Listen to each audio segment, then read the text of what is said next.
Ndezi no late Ichie Sasipin Nkwareza Ezan Ezet Nobi Mihaibi Amutwa Kabia Kwanya Maya Wibazu Abia Kuyawa Ebe Seva Eba Muka Hendozo Nesio Mesupiano Sopusurabi Kampurobi Marahalen Akaluvo Kekududo Akodi Mune Ngalaga Sitala Kechuko goes with Canada.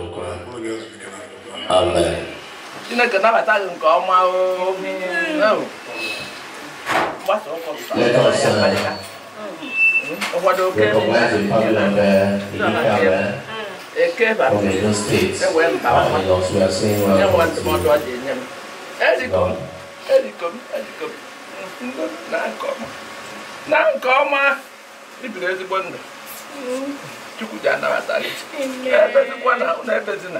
onye onu bro cha akwa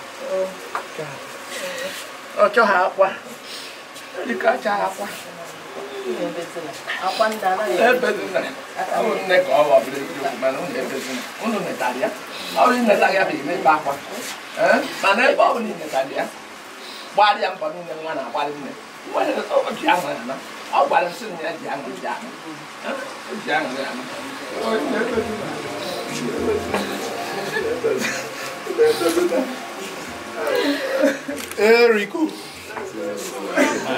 Erico Bondoma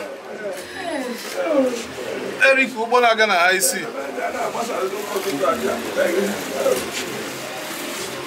Obiang win and whatever being open now. It goes to Danny. I have an bone window bone. Ladies and gentlemen, at this point, let us announce and receive into this arena a Zinu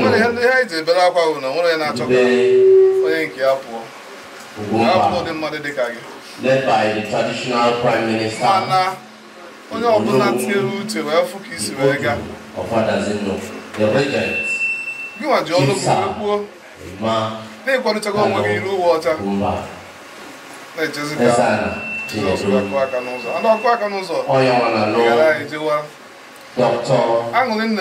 Lady Mrs.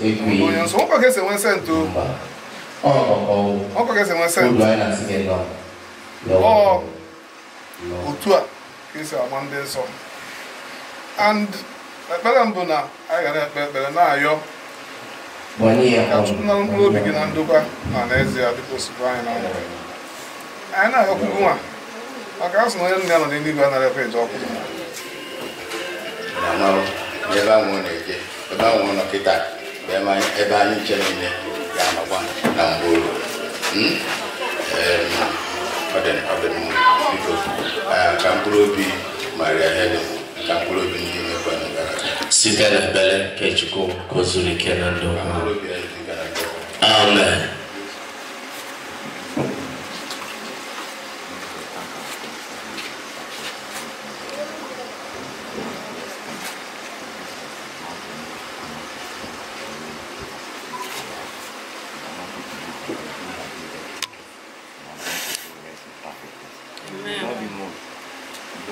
Because we breathe, if I the breathe, because let us celebrate. Thank God for your life.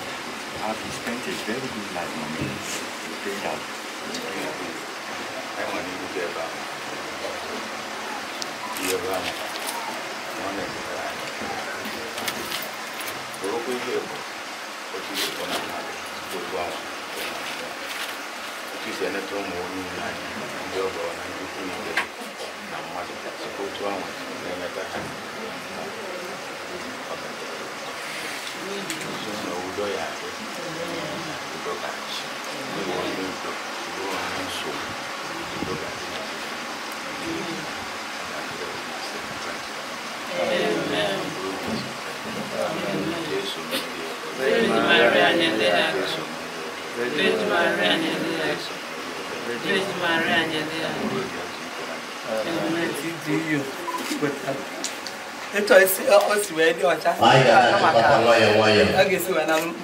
By 9 o'clock.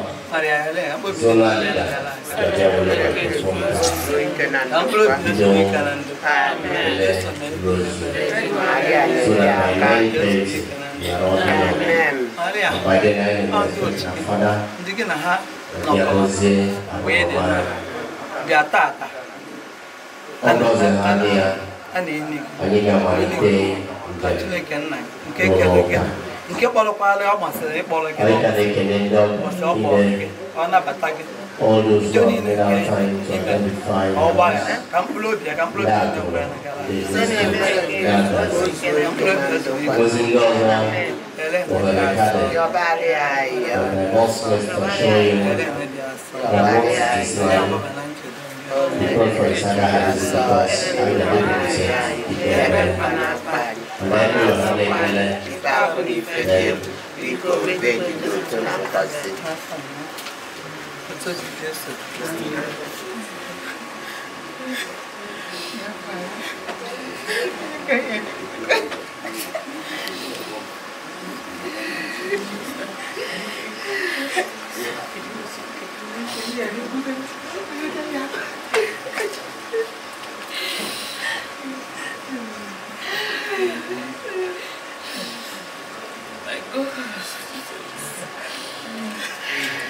because everyone around can go up and go against the houses. Onye nwanyị chetakwa m n'alaeze gị. Ọ bụ na ịgụnyere ajọ omume niile, onye nwanyị ga-adịrị cheta na mgbaghara dị gị n'aka ka e wee tụọ gị egwu azịza. Onye nwanyị chetakwa m n'alaeze gị. Ana m eche onye nwanyị mkpụrụ obi na-atụ anya echekwara n'okwu ya azịza. Onye nwanyị chetakwa m n'alaeze gị. Mkpụrụ obi na-atụ anya ọsọ bụ karịa etu onye nche si atụ anya isi ọbụbụ azịza. Onye nwanyị chetakwa m n'alaeze gị. O Israel, chere ọsọ n'ihi aka ya dị ebere dị ọkụ. Ọ bịa ga-agbapụta Israel na mmehie ya niile azịza. Onye nwanyị chetakwa m n'alaeze gị. Onye nwanyị nọnyere ụlọ. Ka anyị dị arịrịọ. Onye nwanyị nụrụ ekele anyị ma mekwara nwodibo gị akpọrọ nabata n'otu ndị nsọ gị bụsụ ihe n'udo. Nna onye ntasi obi niile na nnukwu ịhụnanya enweghị atụ na ebere gị n'ebe anyị nọ. Ị na-emechiri nke ọnwụ ka ọ bụrụ mmalite nke ndụ ọhụrụ. Biko bịa tasie ndị nke gị nọ n'uru obi, nyekwara anyị aka n'ụzọ nke ndụ, ka anyị were nchekwube jee zute Kristi nwa gị site na Kristi onye nwe anyị. Amen. Ka mkpụrụ obi Maria Helen Okekudo na mkpụrụ obi na-ekwe ngala aga. Yesu ma ele ebere. Amen. Let us sing well on the solemn journey to eternity has just begun.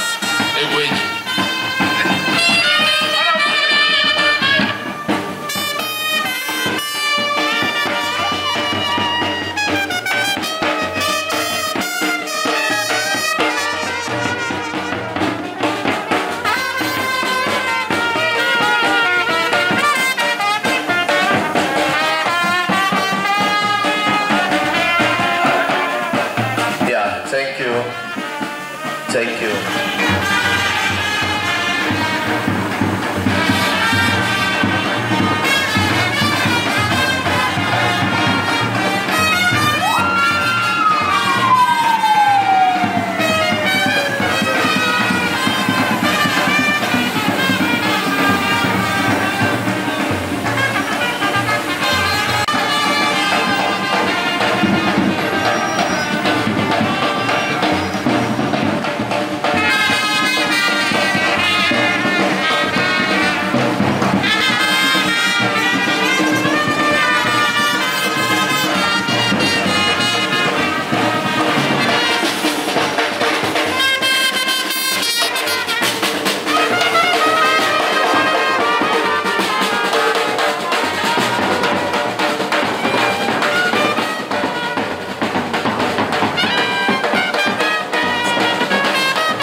nke na-esitela anyị maka mmechi oge mkpọrọ asọ dere banyere ya sị anyị niile ga-eme Chukwu n'ime Jesu Kristi na mmechukwu ebanye n'ọnwụ ya ya bụ na erikọta anyị na ya site na mmekwukwu ya bụ dịka Kristi n'ike ebe nke na-ebilie n'ọnwụ etu akwa ka anyị ga-esi na-ebi ndụ ọhụrụ ọ bụ na anyị na Kristi dịkọ n'otu oyi nke ọnwụ ya anyị na anyị ga-adịkọkọ n'otu oyi nke ebilite n'ọnwụ ya ka anyị rịọ arịrịọ onye nwe anyị dị umeala anyị ebere gị were obiọma nara mkpụrụ obi nwozigo gị bụ Maria Kelly nke udo mekwara ya ebere ọ bụrụ na o meghasị naanị ike nke na biko gbaghara ya tọpịa na abụ niile nke ọnwụ ka ọ gafee na ndụ ebi site na Kristi onye nwe anyị na mkpụrụ ebe Helen na mkpụrụ ndụkwa gara aga Yesu bere ebere ozi ekele ndụkwa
Well,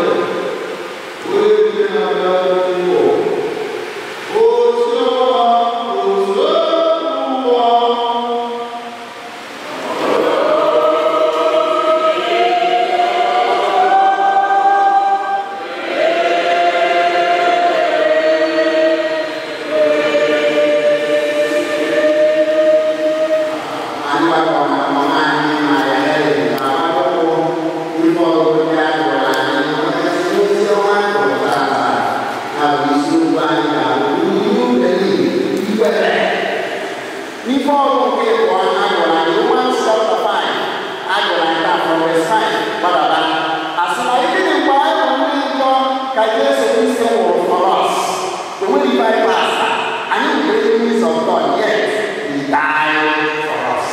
Lose your mind on this is your mind John chapter 11, from verse 18 to 27.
From verse 5 to 8.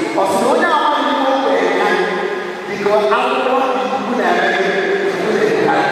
oh, you are going to we can't identify what you believe. I don't know. And because you are people, most of you are even going to use mind and opinions. Let me give you an example. When we go Luke chapter 8, from verse 40 to 48, I got one in God. Now, Jesus is in a big challenge. Can you say the big challenge? If one, get over the rubber, one, I have my own challenge, or so. One, Jesus, full solution, free for me. BPA, or the BPA, the joy of the chairman, BPA, and Paradise. But I want a chairman, not a chairman, you will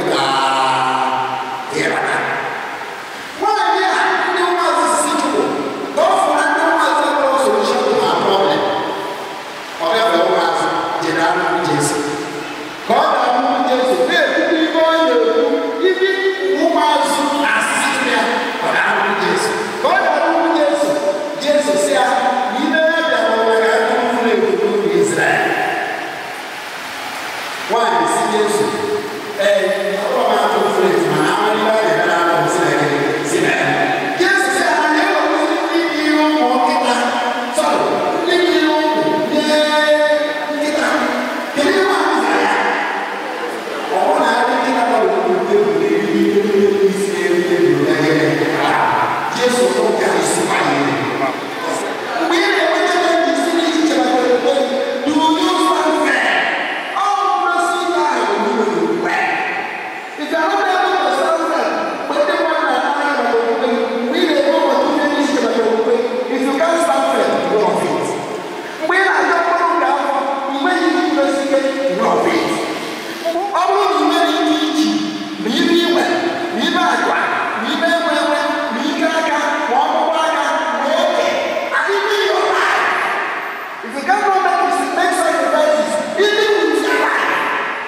verse 17. Daniel chapter 3 verse 17. We pray to God inside.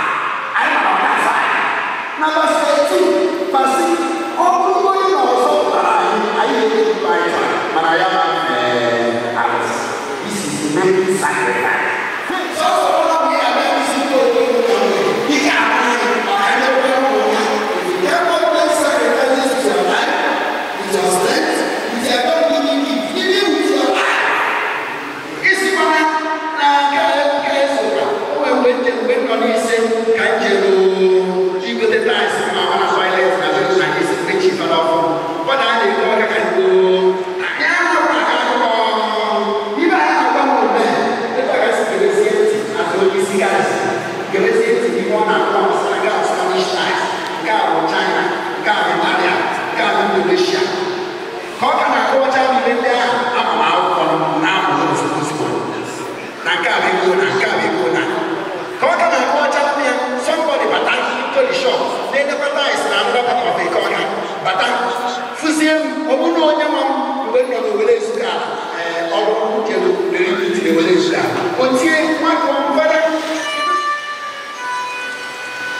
Oh, my God.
because our entire Catholics, friends and well-wishers, we're now, we're what they call them,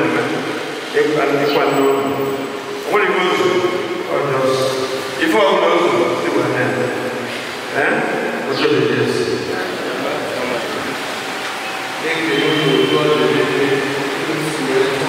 out. Life and I feel actually God will not Jesus. I think the one relationship is the reverence is the pastor who again.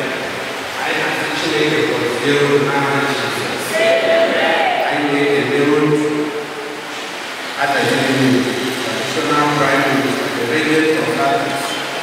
I actually was there. I think it is the teaching. President General of India, open at the board, and now school field, there were a security. Each of them are well protected that place, and never did that one was not so good. I made one society in the I think actually Jesus Christ.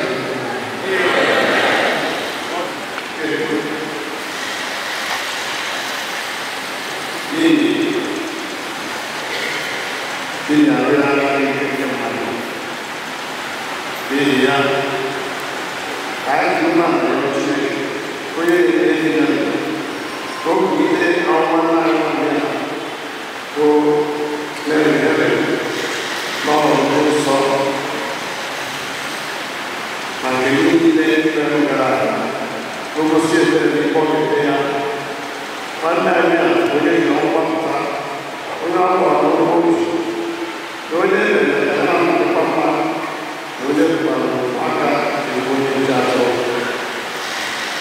Facile che me, voglio studiare, ma non può fare che esatto. Non ha come devo cominciare, non me lo so.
na kubie ebe agedoya nani. I feel a host of reverend and other pastors, and I feel the regent, the traditional prime minister, Ono Wadazindo. I feel the former senior special advisor to the governor on social self wherever you find comfortable for now. Please, see I'm putting on enough seats the outside. When you don't change, I need some mama. I can't do the good man. Thank you.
Amen.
According to seniority.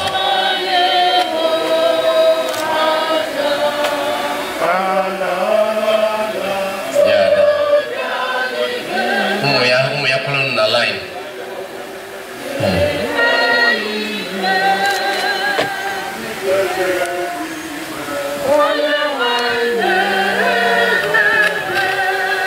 Mother, mama.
Yes, Yes, Amelia.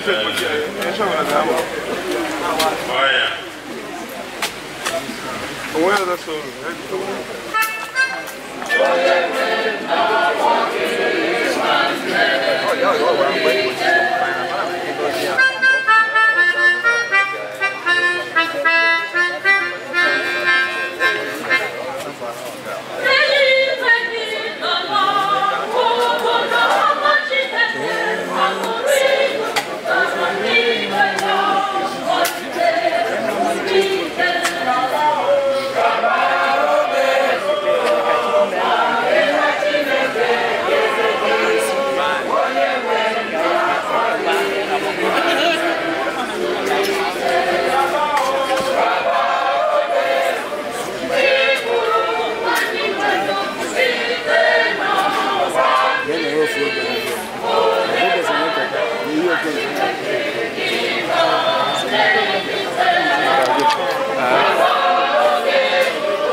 N'onyere mama anyị ndụ 93 years. Kelekwazi Chukwu n'isi ụmụ ya ndị nke nyere aka ka o wee nọruo ahụ n'anwa wee na-aya obi n'igwe ka onye ezumike ebebe na n'ezie wee na-asị unu na dị mma ka anyị bịara ịgwa mama ọ bụghị ka anyị bịa bee akwa maka na Chukwu emechago ya ihe ọ ya emerie ekpere ka anyị nwezi ihe dị na tebụl a na envelope a bụ nke CWO St. Andrews Parish ji abịa nkwado nke anụnwa CWO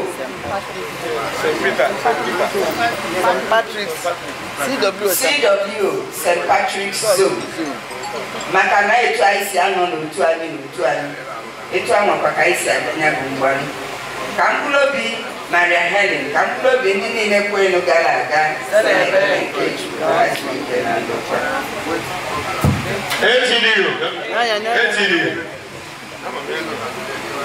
Otito dịrị Jesu.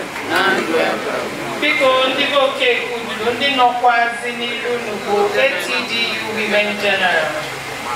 Anyị si ka anyị bịa maka na ofu onye n'otu anyị ọ na-alụ n'ụka ọ na-alụ n'obodo. Anyị wee na-ekele Chineke na-arụ ike na ogologo ndụ ka o nyere. Anyị na-ekelekwazi Chukwu maka na anyị bata afụ n'udo dị n'ezinụlọ ya. Anyị na-ayọ Chineke udo a continue kwa na-ayọkwa ndị nwunye onye aka elorokwa ya mekwa ka Maria Helen si wee mee. Anyị na-asị ka Chineke bi n'eluigwe nabata mkpụrụ obi ya na ndokwa n'aha Jizọs Kraịst bụ onye nwe anyị. Biko ihe dị n'efere a bụ ihe anyị ji abịa mgbalị daalụ. Ugbu a biko I'm not on our family.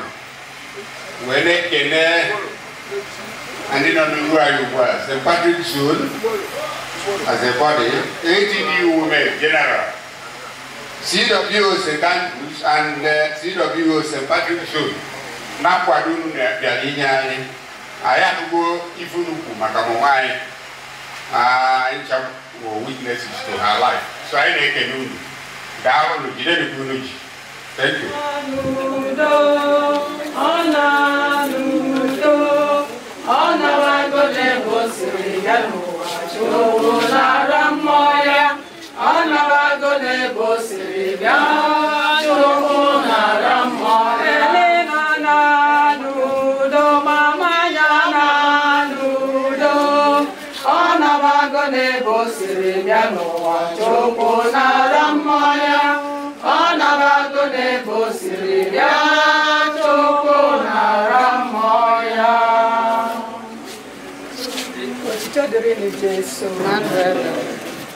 Nna nọ n'eluigwe, otuto dịrị afa gị, ka ọchịchị gị bịa, ka eme uche gị n'ụwa dịka esi eme ya n'eluigwe.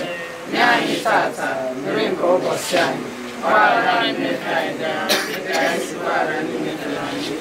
Ekwela ka anyị kwenye na mmanye, ma zọpụta anyị n'ajọ ife. Amen. Ekele Maria, jupụtara na gracia, Nsogbu nọnyere gị, ịdị ngọzi n'etiti igboro niile. Ọ dịazị ngọzi n'afọ Jesu. Maria dị asọ, nne nke Chukwu, yọbara anyị bụ ndị dị arịrịọ, kịta na n'ọnwa anyị. Amen. Otuto dịrị Nna na Nwa na Mmụọ Nsọ, etu ọ dị n'isi na kịta na ebo niile n'ụwa ebebe. Amen. Ka mkpụrụ obi Helen, ka mkpụrụ obi niile kwenye gara aga, site n'ebere nke Chukwu ka o zuru ike na ndokwa. Ka mkpụrụ obi ya zuru ike na ndokwa. Amen. Jesu merie ebere. Eji Maria nyere ya aka. Jesu merie ebere. Eji Maria nyere ya aka. Jesu merie ebere. Eji Maria nyere ya aka. Helen, ndị nọ n'iru gị ebe a bụ ndị CWO, ATDO, St. Patrick's Zone, ndị otu gị niile, ndị otu ị nọ ya nọ, ọ ha zukọrọ ebe a wee nọrọ mgbe a wee na-asị gị laa mma, wee na-asị na Chineke na-ayọ onye bụ Chukwu ka o meere gị ebe nabata gị n'ala eze gị. Kịta anyị na-eji dọwa akwụkwọ jikọrọ anyị na gị na-abụọ wee na-asị gị jee nke ọma ka Chineke nara mkpụrụ obi gị na ndokwa. Nke a bụ ekpere anyị site na Jizọs Kraịst gị onye nwe anyị. Jesu merie ebere. Jesu merie ebere. Jesu merie ebere. Helena Lucigo Onamago. Helena Lucigo Onamago. Ezigbo nwanne nke mụrụ n'anya, ole mgbe ga-eri. Ọnwa abụghị ihe mbibi nye ndị kwere ekwe, ọ na-agba ha ndụ tinye nke ka mma. Ọnwa abụghị ihe mbibi nye ndị kwere ekwe. Ọnwa abụghị ihe mbibi nye ndị kwere ekwe. Ọnwa abụghị ihe mbibi nye ndị kwere ekwe. Egwu a chọrọ nkwado. Agụrụ ugwu ma ọ yọkọrọ ọ bụ ịgba wee na-egochikwa.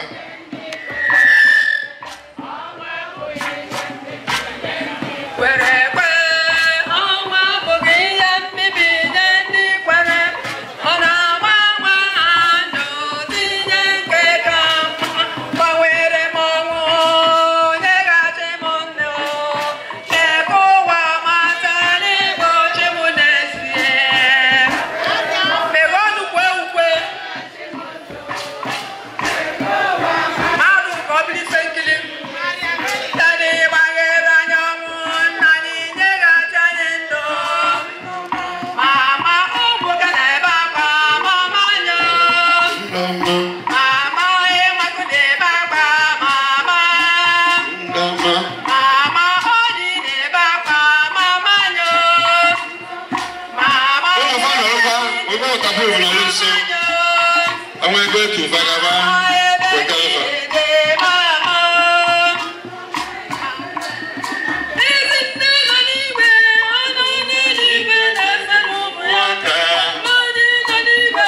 Kedu ụmụ mama na ndọrọgbọ bịa na-ekpekọ ofe ego.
We are welcoming our in-laws,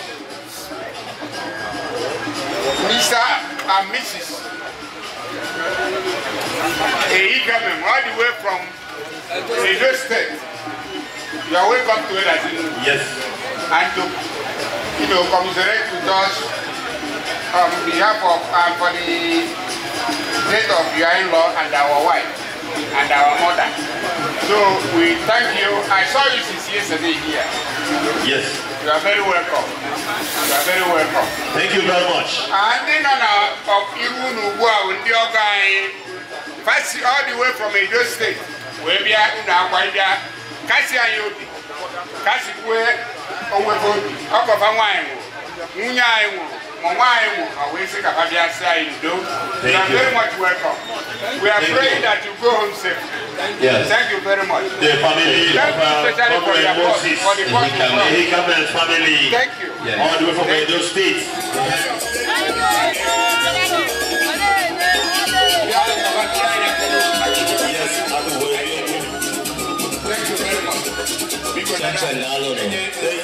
On the other Kababu, None. Orinya family from the all the way from Yamu, people down.